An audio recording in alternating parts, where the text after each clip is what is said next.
The Mysterious Gun of the American Army. A True Horror Story. Introduction. The American Army has a long and storied history, filled with countless tales of bravery, innovation, and sacrifice. But among these stories, there exists one that remains shrouded in mystery, fear, and silence.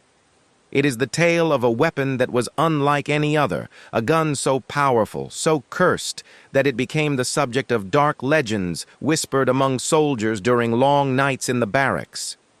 This weapon, known only as the mysterious gun, was rumored to possess a sinister will of its own, turning its power against those who dared to wield it.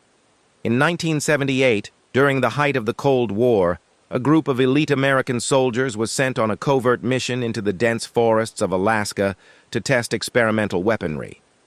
What they encountered there would change their lives forever and raise questions about the cost of tampering with forces beyond human understanding.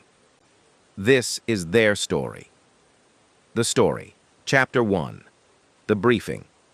The mission was simple, or so it seemed. Captain James Hart, a seasoned leader with years of combat experience, gathered his team in a dimly lit briefing room at Fort Greely, Alaska. The atmosphere was tense as the soldiers knew this wasn't an ordinary operation. Colonel Robert Keller, a man with an air of authority and secrecy, stood at the head of the room. "Gentlemen," he began, his voice low but commanding, "what I'm about to reveal to you is classified at the highest level. The weapon you'll be testing is a prototype designed to ensure American superiority in any combat scenario. But there's something unique about it, something we don't fully understand."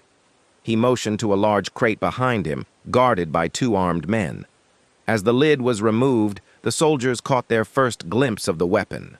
It was a rifle, sleek and black, with an otherworldly gleam. Strange symbols were etched along its barrel, symbols that none of them recognized. "This is the Mk-14 Phantom," Keller continued. "It doesn't use conventional ammunition.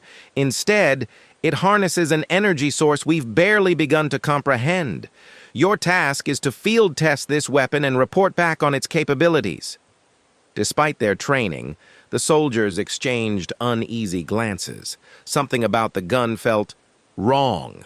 Chapter 2. Into the Wild.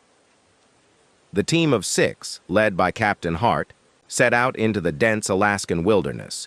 Alongside Hart were Sergeant Dean Walker, Corporal Lisa Torres, Private Mark Daniels, Lieutenant Ethan Ross, and Specialist Victor Crane. Each carried standard-issue weapons, but the Mk-14 Phantom was strapped to Hart's back. Their mission was to navigate the forest, engage in simulated combat scenarios, and assess the weapon's performance. But from the moment they entered the woods, things began to go awry. First, their GPS devices malfunctioned, showing impossible readings. Then, strange noises echoed through the trees, whispers that seemed to come from nowhere and everywhere at once. The soldiers dismissed it as the wind, but the unease grew with every step. When Hart finally used the Phantom for the first time, it was against a simulated target, a metal dummy placed deep in the forest. The weapon fired a bolt of energy that obliterated the target in a flash of light. The power was astounding, but the aftermath was chilling. The ground around the target was scorched, and the air smelled of burning ozone. But more unsettling was the faint, almost imperceptible scream that seemed to accompany the shot, a sound that no one wanted to acknowledge. Chapter 3. The First Death. As night fell, the team set up camp. The forest seemed alive with unseen eyes, and the shadows danced unnaturally in the firelight. Despite the unease, they tried to rest. Victor Crane, unable to sleep, took the Phantom to examine it more closely. As his fingers traced the strange symbols, he felt a sudden surge of heat.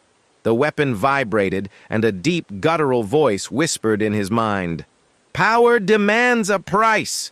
Startled, Crane dropped the rifle. His scream woke the others, but before they could react, the Phantom fired on its own, the energy bolt striking Crane in the chest. He collapsed, his body convulsing before going still. The team was in shock. Hart inspected the weapon, but it was cold to the touch, as if nothing had happened. Chapter 4.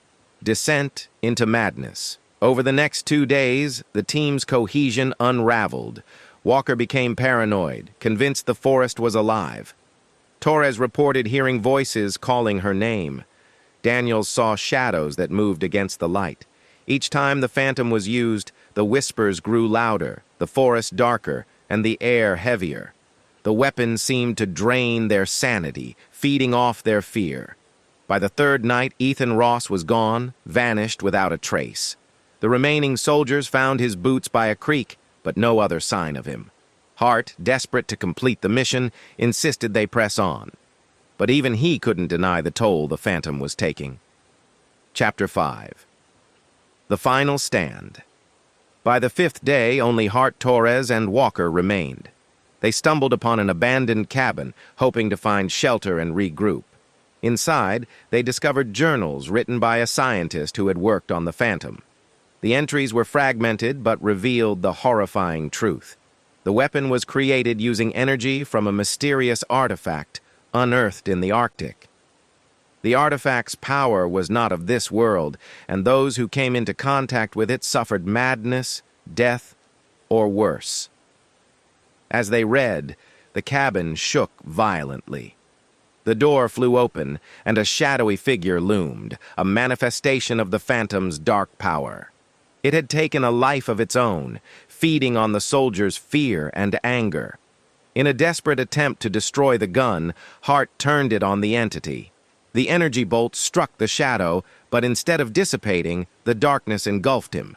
Torres and Walker fled into the night, the sound of Hart's screams echoing behind them. Epilogue. Torres and Walker were found days later, wandering the forest in a daze. They had no memory of what happened after the cabin. The phantom was never recovered, and the military classified the mission as a failure. The legend of the mysterious gun lives on, a cautionary tale of the dangers of tampering with powers beyond human comprehension. Moral.